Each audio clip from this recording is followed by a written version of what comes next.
Mylène qui est juste ici du blog Triptyque qui peut venir me rejoindre. Comment ça va? Ça va bien, toi? Très, très bien. Toi aussi, tu portes de la couleur. On venait de parler de ça. Les gens sont en couleur ce soir. Alors, pour ceux qui ne connaissent pas Triptyque 3, c'est bien cela, comme ça? Donc, Triptyque. Alors, pour ceux qui ne connaissent pas Triptyque à la maison, qu'est-ce que c'est?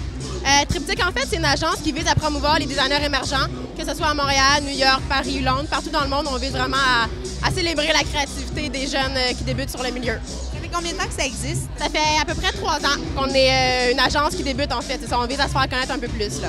Et qui est-ce que vous représentez jusqu'à maintenant?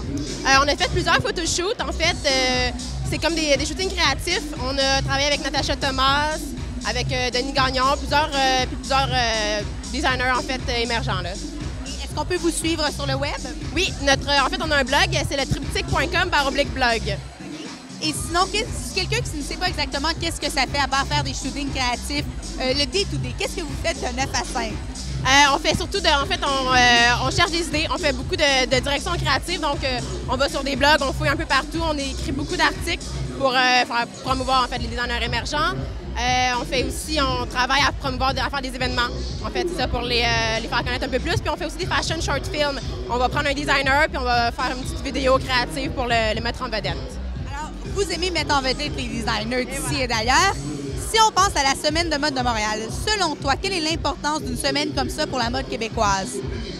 Pour nous, c'est vraiment, Montréal est vraiment une plaque tournante pour la mode d'ici. Et puis, on trouve qu'on prend vraiment de plus en plus notre place comme des grandes capitales comme Stockholm ou le Brésil ou l'Australie, qui deviennent vraiment des figures montantes de la mode internationale. Donc, pour nous, la Semaine de la mode de Montréal, c'est vraiment c'est une façon de nous mettre sur l'échiquier mondial au niveau de la mode. Et quel designer émergent serait à surveiller dans la métropole? On surveille de très près de lui. On aime vraiment beaucoup ce qu'il fait au niveau dans le fond, de les coupes, les textiles qu'il utilise. C'est vraiment très recherché, c'est vraiment très triptyque pour nous. Tu nous parlais de Stockholm, le Brésil. Si on devait faire un voyage mode dans notre vie, ça serait où? En fait, on aime beaucoup Stockholm, dans le fond, pour son avant-garde, son approche très minimaliste. Et puis, dans le fond, il y a plusieurs designers émergents à surveiller là-bas, donc on aime beaucoup ça. Est-ce que vous avez la chance de voyager beaucoup? Oui, en fait, on s'en va vendredi à la Semaine de la mode de New York. On a couvert Londres la saison passée. Et puis, on compte y retourner peut-être dans les saisons à venir.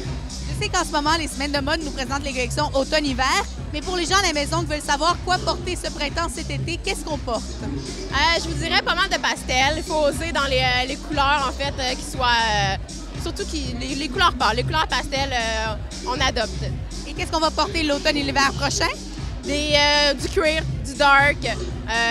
On ose faire sortir la femme un peu plus rebelle en nous.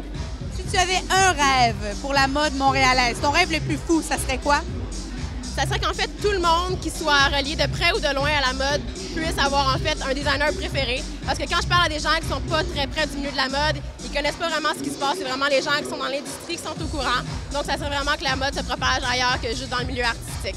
Alors, je t'attrape. Ton designer préféré? Ah, Montréalais, je dirais Duy. Duy. T'as pas le choix. C'est Duy. Montréalais, ouais. C'est mon coup de cœur. International? McQueen, le regretté McQueen. Pourquoi?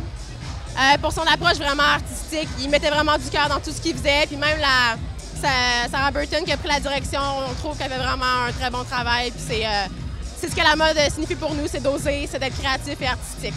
Souvent, quand on parle à certaines personnes qui se disent la mode, c'est futile, qu'est-ce que tu leur répondrais? Je leur dirais qu'en fait, il n'y a pas vraiment quelqu'un qui se soucie pas vraiment de ce qu'il va projeter envers les gens. La mode, c'est vraiment une façon de s'exprimer, puis c'est un art à part entière, comme la peinture, la photo, n'importe quoi. C'est vraiment un art en soi. On va vous suivre sur le web. Merci beaucoup pour cette très belle entrevue.